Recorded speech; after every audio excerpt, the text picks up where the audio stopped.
Welcome to Rainbow Rundown, where we cover entertainment and news stories from across the LGBT community. Mondays here on the Left of Str8 network. Enjoy the show.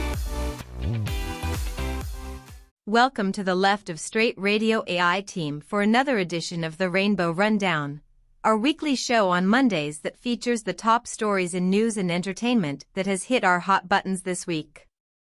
The AI team gives Scott the day off, and we get to share some fun, interesting and sometimes just weird stories about or that affect our LGBTQ community.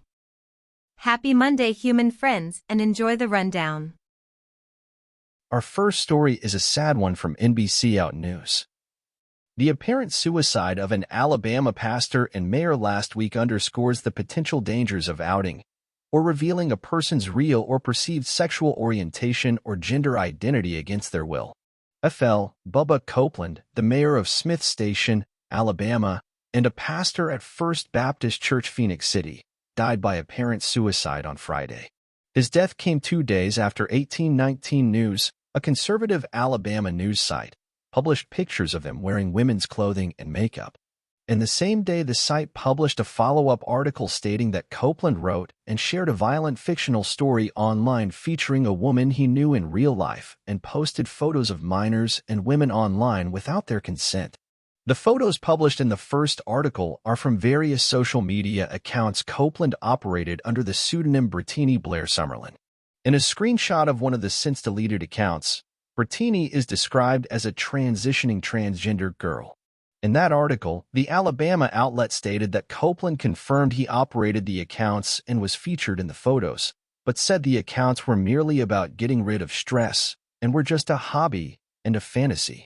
The article also noted that Copeland deleted the accounts after the interview and asked that the 1819 News not make the screenshots of the accounts public due to his family and position as a pastor. That request was denied.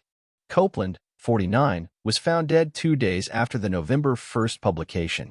Regardless of how he identified, Copeland's online persona was revealed without his consent, a practice called outing within the LGBTQ community. While it's impossible to know exactly why someone attempts suicide or dies from it, the practice of outing, or even just the threat of it, can have severe negative psychological effects on the person who is outed, according to mental health experts. Stories of public outing can also have a ripple effect by discouraging people from coming out in the future. People hide because they are afraid to be seen, and often if they are revealed over their own wishes and without their consent, it's a form of violence, which is why you sometimes see violent responses. This is a violent response to an outing. At Left of Str8 Radio, we do not know if the Baptist church where Copeland was a pastor was affirming or not, but regardless, we know that religion has an extreme bias usually against our LGBTQ community. Outing is never all right. We are equally concerned with the negative environment that a lot of churches perpetuate about being gay, especially for those in the community who seek faith and spiritual guidance and are often turned away.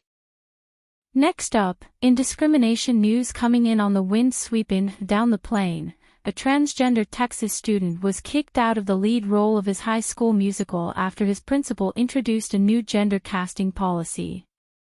Max Hightower, a senior at Sherman High School, learned just last month that he landed the starring male role in the school's production of Oklahoma. But the 17-year-old's excitement didn't last long. About 2 weeks after Max was cast, his family was notified by the school's principal of a new policy about casting by gender, and Hightower, as well as other students, lost their roles in the production.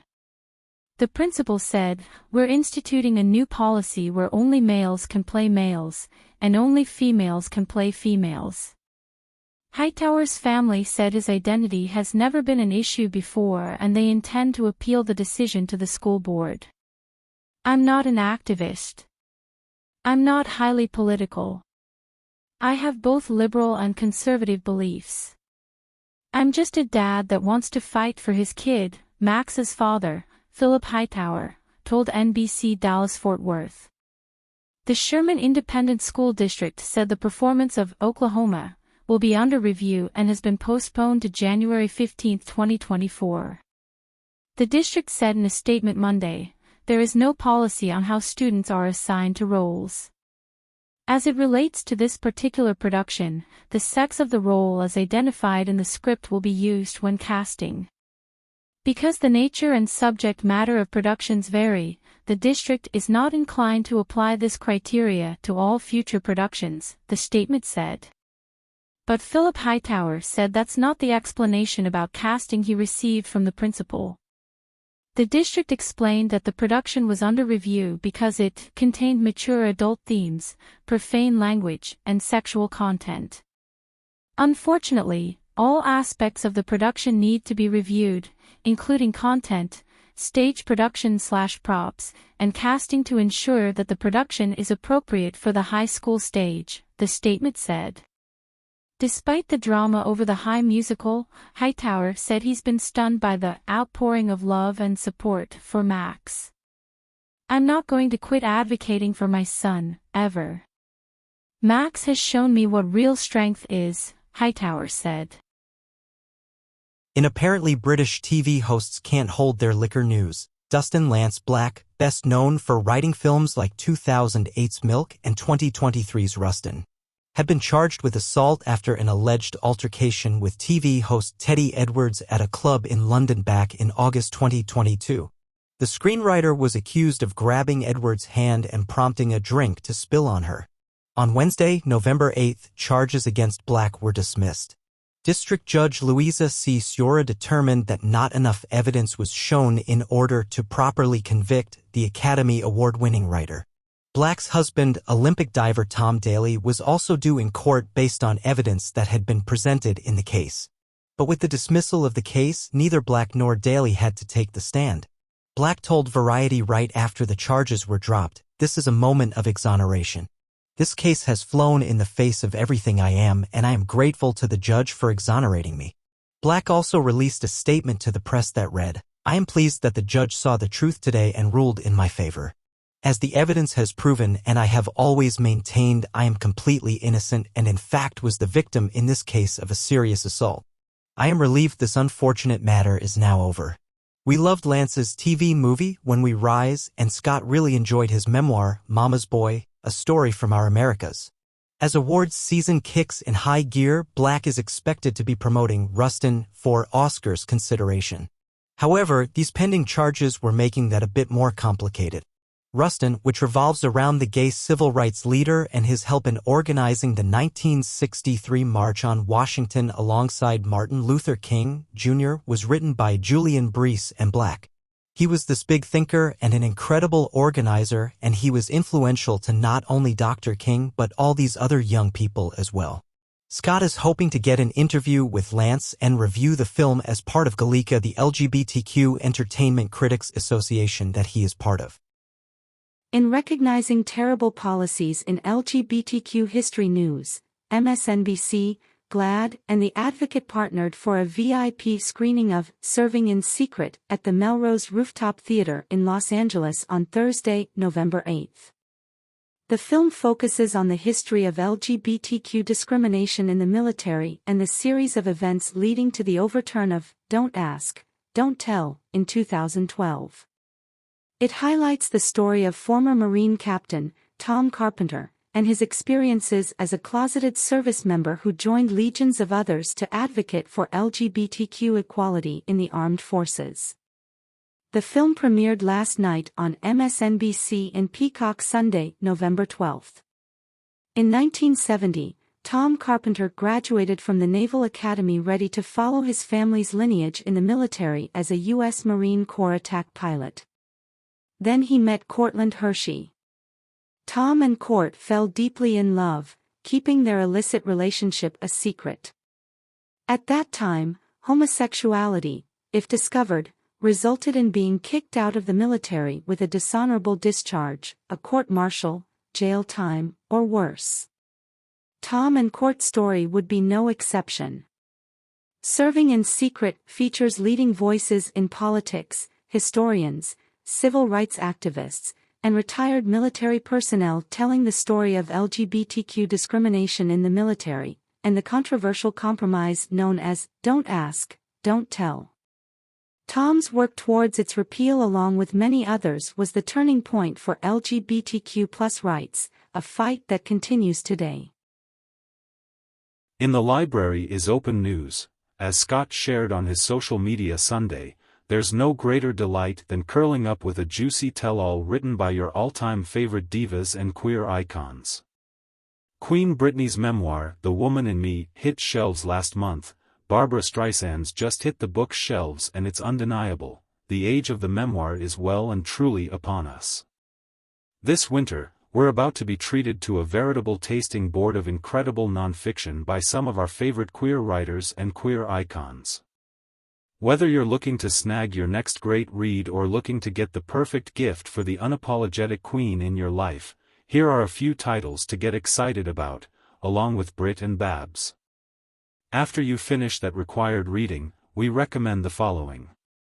If you are a fan of British comedy as we are, everyone's favorite queer character actress, Miriam Margolyes is about to spill the tea on some of her most iconic performances, from Professor Sprout to Lady Whiteadder. Already published in the UK, this rollicking memoir is set to hit shelves January 2, 2024. When Mark Daly and his husband took in 2 foster children, baby Ethan and toddler Logan, they were as excited as could be to start their family. But as someone aware of the many harrowing injustices of the foster system, Daly quickly realized he didn't know the half of it. A memoir of queer family, adoption, and the fight for family equality, this story, available January 24, 2024, promises to be an important read in these frightening times as attacks against queer and trans children keep escalating. It's titled, Safe, a memoir of fatherhood, foster care, and the risks we take for family. The old gays are here to stay, perhaps nothing proves that better than their upcoming memoir. The Old Gays' Guide to Life promises to bring the chutzpah, charm, and wisdom of these delightful queer elders to the page. And for an extra treat, you can hear Mick, Jesse, Robert, and Bill read the audiobook. If you have not heard about these viral social media sensations, who have appeared on Drag Race and other must-see events, their new book comes out at the end of the month. And finally, in February, our good friend Stan Zimmerman has his book, The Girls, From Golden to Gilmore, the story of Stan, a gawky Jewish boy who dreamed of becoming a wildly successful actor, rich enough to build his own mansion in the Hollywood Hills. While the actor part didn't quite pan out, Stan found success as a writer, producer, director, and playwright, working on such shows as The Golden Girls, Roseanne, and Gilmore Girls. He also is one of the record holders of guest appearances here on the Left of Str8 show. Oscar winner Jamie Lee Curtis accepted the Advocate magazine's Advocate of the Year award at the annual Out 100 Gala on Thursday. Out magazine is the Advocate's sibling publication. Curtis has been an unwavering champion of LGBTQ+ rights throughout her career, and most recently, offering unbridled encouragement for her daughter Ruby, 26, who came out as trans in 2021. During her acceptance speech, Curtis talked about following the example of her altruistic late mother, film star Janet Leigh, and how she understands that her visible profile and life can lead to media exposure and attention to marginalized communities. Especially for people who have felt hidden their entire lives, and who have had the remarkable courage to state their truths. Like my beautiful daughter, Ruby. I honor her courage here tonight, Curtis said. As a woman in recovery, I know only too well that the truth will set you free. Freedom is the goal for all LGBTQ+IA human beings. Addressing recent backlash about comments she made about the war in the Middle East, Curtis extended an apology. I am also human and therefore flawed and contradictory, and I make mistakes, and I try to own them in this time of great conflict around the world, where we are all trying to find our individual center of care and compassion and outreach so we can use our voices amidst the cacophony of hate that is surrounding us. My entire adult life has been focused on the care of critically ill and injured children wherever they are, whoever they are, whatever country they're from, whatever their circumstances and religious affiliations, explained Curtis. I will continue to do that amidst all of the anger and division and cleaving of our shared coexistence. Tonight, I hope you join me as I pray for the safe release of hostages all over the world, especially the children, and I pray for the cessation of violence perpetrated against all people, all over the world, especially the children. Regarding her own children, Curtis talked about how her love for her 2 daughters is absolute and never wavers. As their mother, it is my job to help and protect them, and I hope to teach them that this is what you do when you're a parent, that you suit up and you show up with your heart open, your arms outstretched and your aim true. Finally, she had a direct message for the extreme religious right, which has attacked the LGBTQ+ community more prevalently as of late because of the rise of new House Speaker Mike Johnson. I pray that the homophobia and transphobia that is being championed in the name of religion by the right is exposed and silenced as wrong by the love of humanity that is the center of our gay and out trans community. And finally today, in Out Artist Music News, Troye Sivan is a Grammy nominee. The 28-year-old Australian singer has earned the first Grammy noms of his career this year, scoring nominations for his song Rush in the categories Best Pop Dance Recording and Best Music Video. Sivan scored his first ever Grammy nomination in the Best Pop Dance Recording, where his song Rush, off the album Something to Give Each Other, was nominated alongside Baby Don't Hurt Me by David Guetta, Anne-Marie, and Coilure, Miracle by Calvin Harris featuring Ellie Goulding, Padam Padam by Kylie Minogue, and 1 in a Million by Bebe Rexha and David Guetta. In the Best Music Video category, Sivan will have to go up against the Beatles for I'm Only Sleeping, Billie Eilish for What Was I Made For from the Barbie soundtrack, Kendrick Lamar for Count Me Out, and Tyler Childers for his music video for In Your Love. Left of Str8 Radio reported on the In Your Love video stars Colton Haynes and James Scully as 2 coal miners in 1950s Appalachia. It's a beautiful love story, and our favorite video. We think that the sexual nature of Sivan's video will lose some Grammy voters. Rush is a sexy, fast-paced song that feels like an audible version of taking poppers at the club with your friends. For the music video, Sivan brought together a bunch of sexy people to celebrate queer party culture, including hookups, poppers, drugs, and alcohol. It's one of the sexiest videos of the year, and it will be interesting if the nomination can hold up to the voting academy. Let's take a look at the video, shall we? It may be a bit racy for work, so be warned. I feel the rush.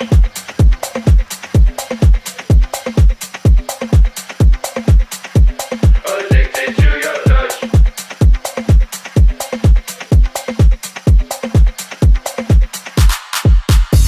Big communication, tell me what you want. Chasing your vibration, let your body talk to me, baby love. If you wanna show me why,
good.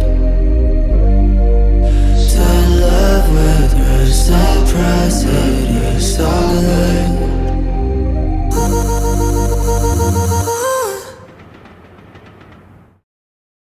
Thanks for listening to the Rainbow Rundown. Left of Straight Radio Network creator and producer Scott has a lot of great podcasts for you this week, so subscribe, click that little notify bell, and check out all of our new podcast episodes this week. Tomorrow, we put last week's guests back on the hot seat and have them answer 5 questions where Scott asks random, often quirky and fun questions for our interview guests and bring out their personality. Back this week is the sexy and talented Jason Caceres, an actor and model, whose new series Boy Culture premiered last week and is on a new magazine cover almost every week lately. Also on the hot seat, Jonathan Lovitz comes back on, fresh off his Banquet in LA for being named one of Out Magazine's Out 100 for Education. Jonathan is an amazing advocate for our LGBTQ community and is currently working in the Biden-Harris administration in Washington, D.C.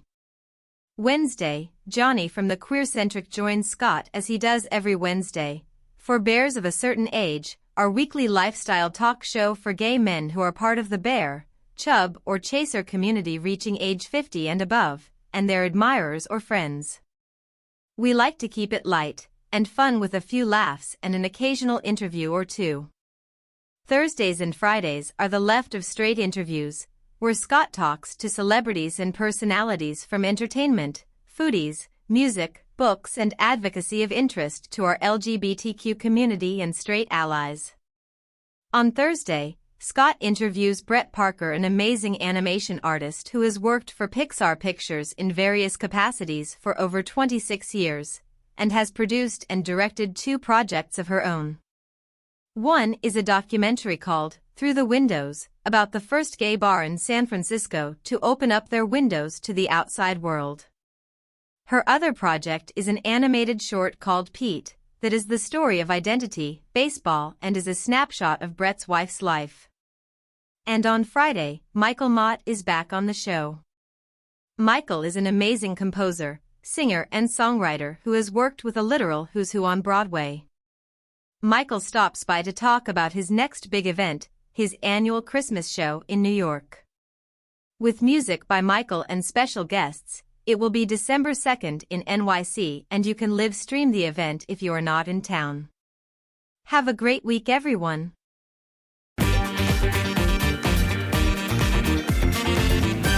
Thanks for listening to The Left of Straight Show.